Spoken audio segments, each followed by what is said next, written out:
Good evening. I'd like to call to order the Board of Commissioners special meeting. Today is Wednesday, November 20th, 2024. It is 6 p.m. City Clerk, would you call the roll, please? Mayor Brooks, Here. Vice Mayor Taglerini, Here. Commissioner McGinn, Here. Commissioner Gabai, Here. Commissioner Kerr would not be in attendance tonight. Public comment. Public participation is encouraged. If you are addressing the commission, step to the podium and state your name and address for the record, and the organization or group you represent. Please limit your comments to 5 minutes and do not include any topic on the agenda. Public comment on agenda items will be allowed when they come up. If you would like someone at the city to follow up on a comment or question made at the meeting, you may fill out a comment card with the contact information and give it to the city manager. Comment cards are available at the back table in the commission chambers. Completing a comment card is not mandatory.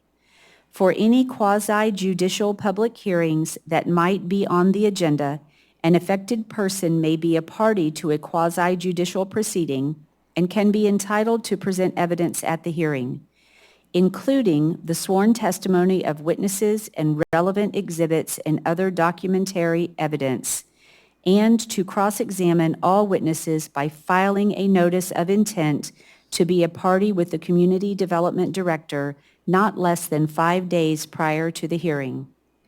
Do we have any public comment? Good evening, Chuck Dillon, 529 Lillian Drive. I've got a couple of things that I don't know. I was going to try to come to the workshop last week, but ran out of time and had to go out of town. I brought this up before, but especially now, once again, banning of wood mulch in our city. We're doing a lot of things and everything, and it's kind of like one of these things like, it's cheap, but it's nasty, and it does nothing but clogs up drains. So I'd like to see if that could get further along on that. And then other is RVs. I know we're doing a great job allowing RVs on property while people are rebuilding. And I was looking through last week's meeting and then today, I can't remember where it went, but I was thinking that it's good that we're doing this, but I think we have to have a limit on it so people are not living in their RVs as opposed to living in their homes. So possibly put a limit on the time frame. If they are in the process of building, I think it should be allowed, no problem. But if there's no building going on or the permits have expired or something like that to, say, okay, like, hey, folks, you've got a house and whatever, and I know everybody's been very hard struck by this, but I think to put a limit on how long they can be on the properties, because we're not a trailer city. Thank you. Thank you. Do we have any additional public comment? With no additional public comment, I lost my page.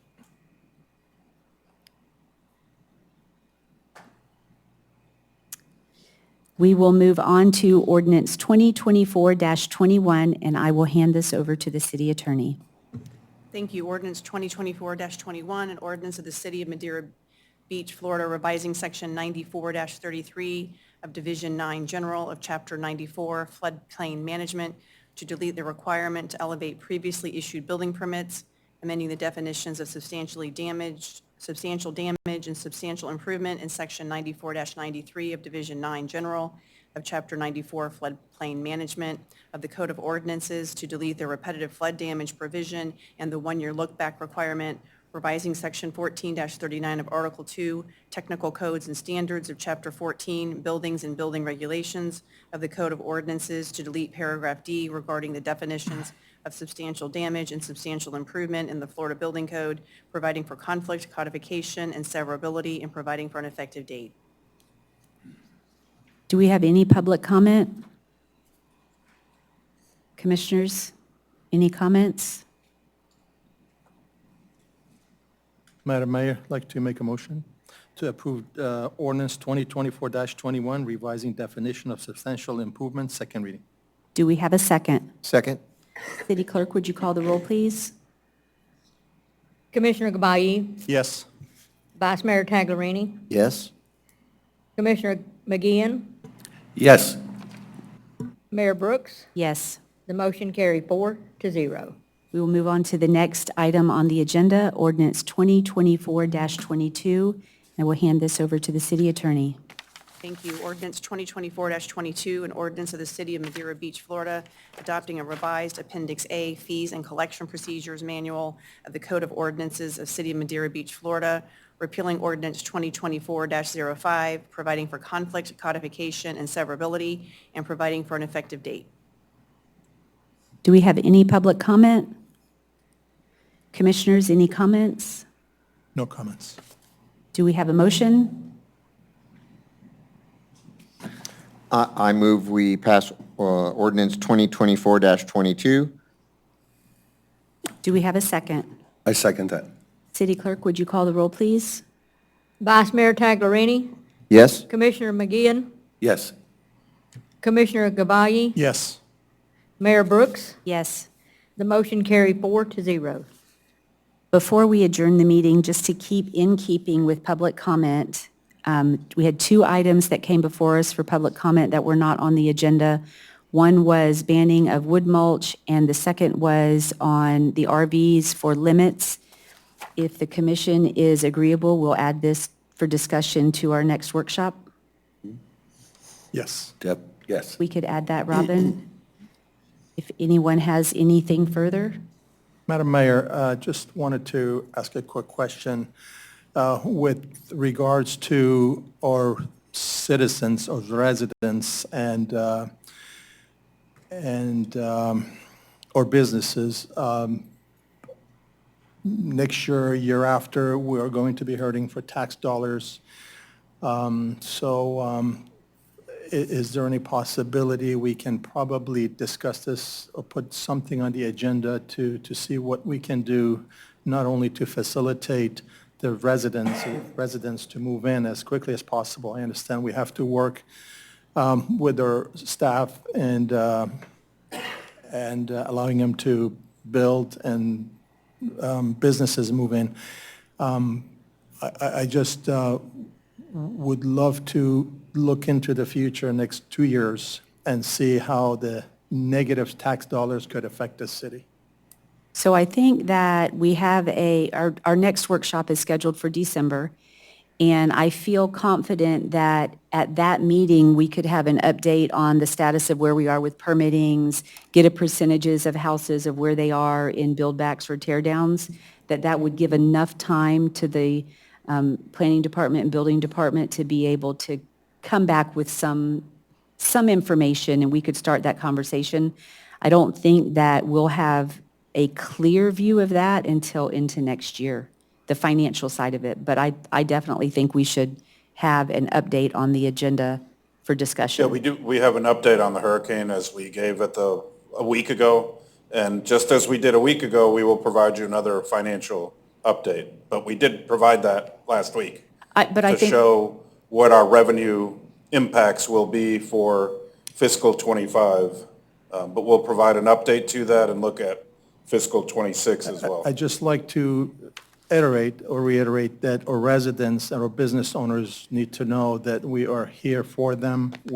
We're caring about them. We want them to move in as quickly as possible, and our staff's making every effort to issue as many permits as possible. So So I will tell you, just to be clear for anyone who's watching. Yes. Because there's been a little bit of misunderstanding in the public on what our staff is doing.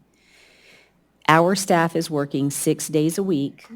Our building department is working 6 days a week. Our planning department is working 6 days a week. It is all hands on. They have brought staff in from other departments that their departments are not functioning currently because of flood damage, and they are utilizing that staff in the planning department and the building department, mostly, I believe, planning. That being said, our permit department is offering In addition to their 6 days a week, they are offering face-to-face meetings for people who need assistance in filing demo permits. So when people see a post on social media that says the permit hours are, that is in addition to the regular hours of, or not regular, because Monday through Saturday is not regular, but they are working Monday through Saturday, and in addition to that, they are providing 2 staff members to sit out and work with people who need assistance on building permits or come in and have general questions. And I don't see that changing. I see it flowing into more assistance once we get to the rebuild phase. And there are people who have already submitted for interior rebuilds. That will be what I think Marcy can really provide us coming in December, is how many SD letters have gone out, how many were complete teardowns, how many are people that are going to rebuild. And that'll give us what you're talking about is a financial snap look at where the effect of the city is when you talk about how many houses are we thinking we're going to tear down as of December. And that obviously could change as the continuation goes. And also remembering and keeping in mind that there are over 1,700 affected properties in Madeira Beach. And a property does not mean a single-family house. Duplex, triplex, hotel, or condos, apartment buildings. An apartment building is considered one property. So if you think about that in perspective, I don't think there's anyone in my opinion of what I've seen in the city, and I'm here quite a bit, and I haven't seen a staff member that isn't working as hard as they can and long hours to be able to help our residents go home. And I think it's important that the community understands nobody's just sitting around.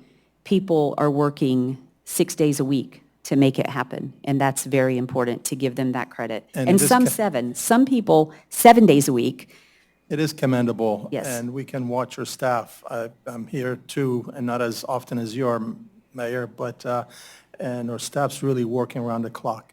Now, one other thing I was going to ask, and I think the idea has been floating around, what about like engaging some professionals, like maybe an electrician or some licensed professional that can help in certain aspects of reconstruction, so that we can depend on those professionals to sign off, whether it's for power, whether it's for drywall, whether it's for plumbing or whatever. Could we utilize their services? So the discussion that I am understanding is that currently, we don't have a need for that. You're talking about building inspector. Not inspectors, no, just professionals in their fields. So, In other words, hire an electrician that is licensed, that can submit and basically to the city and say, this is how we're going to address this electrical concern. so when a property owner submits the permit for work, the onus is on the property owner to hire their own electrician and builder. What is on the city is once the build back permit is issued, the city building inspector then goes out and does inspections depending on the work that's done, does inspections along the way to move it to the next phase. Currently, our building inspector is not having any issue carrying that load. As things move along and we become busier, if there is a need for an additional building inspector or 2 or 10 or whatever that number is, I don't know. But if there is a need, staff has already had that discussion of where that would come from, and it is available to the city. But today, if we had a second building inspector, my understanding is there is no real work for that person today. But that could change in a week or 2 weeks, depending on the amount of permits that come into the building department. Am I right, Marcy? Yes. Yes, I would agree with that assessment, yeah.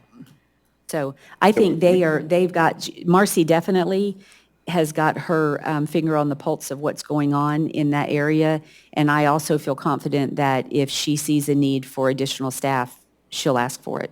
Yeah, we cannot hire professionals to assist property owners, whether businesses, No, that single wasn't- family, we cannot hire That was not the question, electricians. What actually. was your, I guess I misunderstood The your. residents can hire an electrician who's licensed professional just to go and fix the issue Right. and basically say, you know, you're good, just go ahead and put your drywall up. No, they got to have a permit. They You need to get a permit, though, to do that. The importance of going through the process is if we do not go through the proper process following FEMA's guidelines, there's punishment, for lack of a better word, that comes down. And it's not just about the city being punished. The punishment comes down on everyone, the homeowner. So our staff is leading the community to follow down the path so that there are no issues at the end of the road, at the end of the rebuild. Because can you imagine in a world where you just did whatever you wanted, and at the end of the path, they said, yeah, you got to tear that down. So you've just spent every penny you had in your savings to build back, and FEMA says, no, you can't. Not Madeira Beach, because this is FEMA that Well, is. it's still within 50, I mean, lower than 50%, so you can still calculate that, but, It- Well, right, we have to calculate Right. that based on the FEMA parameters. yeah. So- But, yeah, I'm sorry, I still didn't, I'm sorry, I didn't understand what your request or comment was, though, My Commissioner. question actually is, and it's a question, it's not a comment, it's a question. Let's say somebody has a house that's been obviously damaged through the hurricane, and we are basically backed up, you know? I mean, if we don't have the manpower to issue as many permits as quickly as Right, possible. we would seek to get assistance, and that's what we've done, actually, through it's called the Webb Emergency Operations Center for Pinellas County, to request additional staff for plans reviewers, permit technicians. We haven't received any, but we made the initial request on October the 2nd. But we're moving, Marcy and her staff have been moving through these as quickly as they can, and we've issued permits to date. So we will continue to do that, but we can only do so much. It doesn't help us to hire an engineer. It doesn't help us to hire a plumber, a licensed electrician. We actually need individuals that are familiar with those specific actions to be able to process a building permit. And if we need inspectors, as the mayor stated, we've requested inspectors as well to go out and do the inspections once the rebuild repair permits start coming in. We've already received quite a few, but now as they're receiving their substantial damage, substantial improvement letter, then the work is beginning, and then inspections will be called in, and we will need to go out and make those inspections, again, to complete the repairs on people's property and get them back into their homes and/or businesses. Thank you. Thank you. Any further comment? First of all, I believe the city staff is doing an excellent job. I know you guys are working really hard, and that includes everyone, even up here. I do appreciate that. One of the things that some of the residents have brought up to me is communication, like per individual inspection. Are we doing it by district? Are we doing it by when they filed? Or can, say, for instance, I have someone in my district that says, Commissioner, I'm just waiting on a permit. I have everything. I'm ready to go. I'm wanting to get back in. Can they call and say, okay, well, we're going to get to you on a certain timeline within a week or a couple of days? I know that some of it's been brought up, like the timeline might be all the way to even March, or, but that's what they're, I just want to help them, you know, rest easy and say, it's not going to be March, you know, here's when we're going to get to you, when we can, or this is our timeline. Is there something like that where they can talk to you or someone and say, we're going to get to you on Friday or next Friday? So even coming into this meeting, I was looking at the amount of substantial damage estimates that we've been doing. So we've got several workbooks going because we have a significant amount of data that we're trying to keep track of. As of today, the team is actively inputting substantial damage estimates for properties that we have inspected through October 30th. So once that data goes in, then it's being QC'd. Now, those are being done in order of the demo permits that we did and the inspection request. So we're trying to do those in order of kind of first in, first out. But combining that with the work that Tidal Basin did, Tidal Basin they canvassed the city, and now they're QCing their results. As of Monday, we got QC data for roughly 50 properties.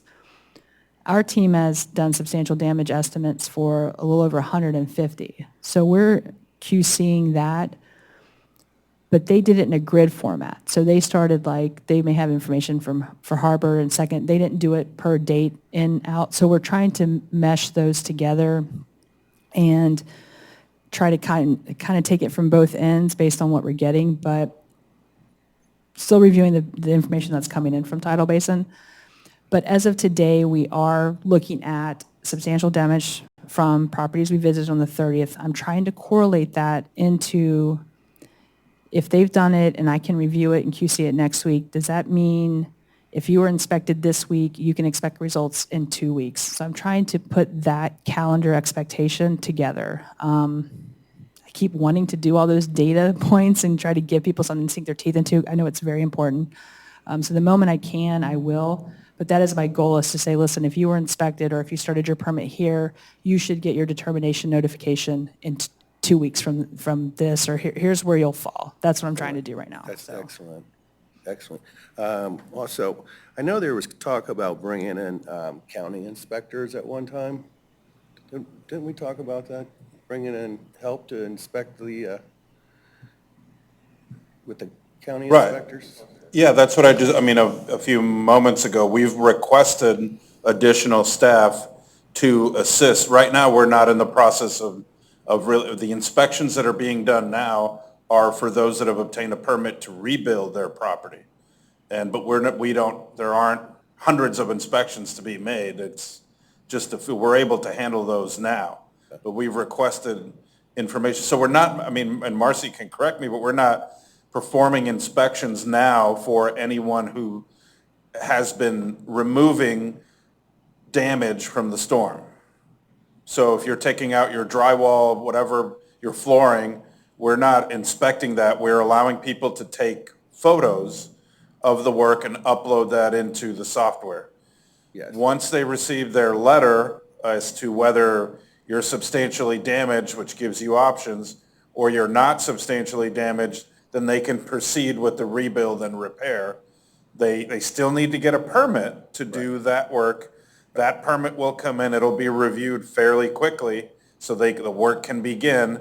As the work progresses, inspections are called to go and inspect work that is in progress, has been completed, et cetera.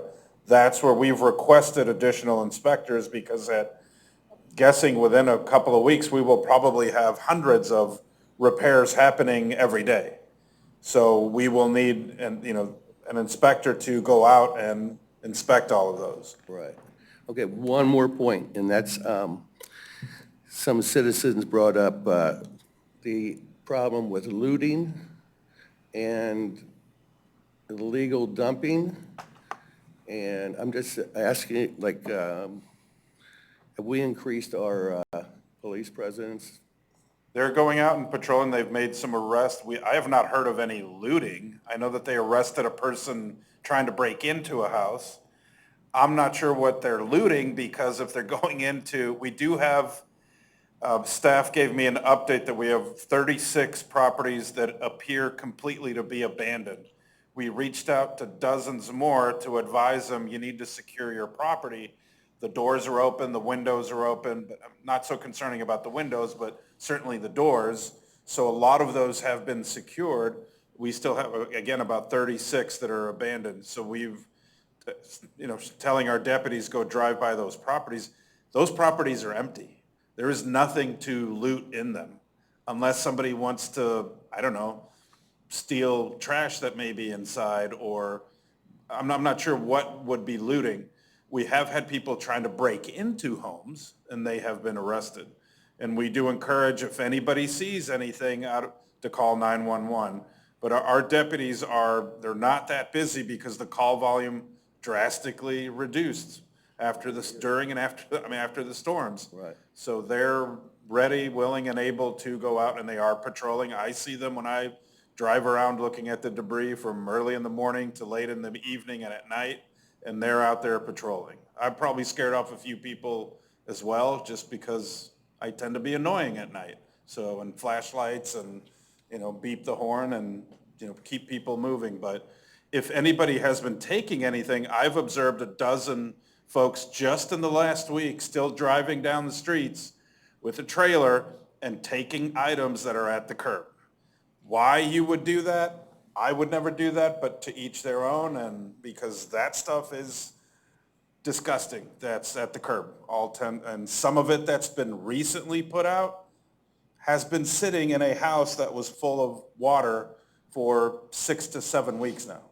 I'm guessing it's not very clean and it doesn't smell very good. But again, if that's what you like to do, and they're not stealing anything out of someone's home or someone's property if it's at the curb. All right, thank you. Anything? No. It is 6:26. Oh, yeah. We are adjourned.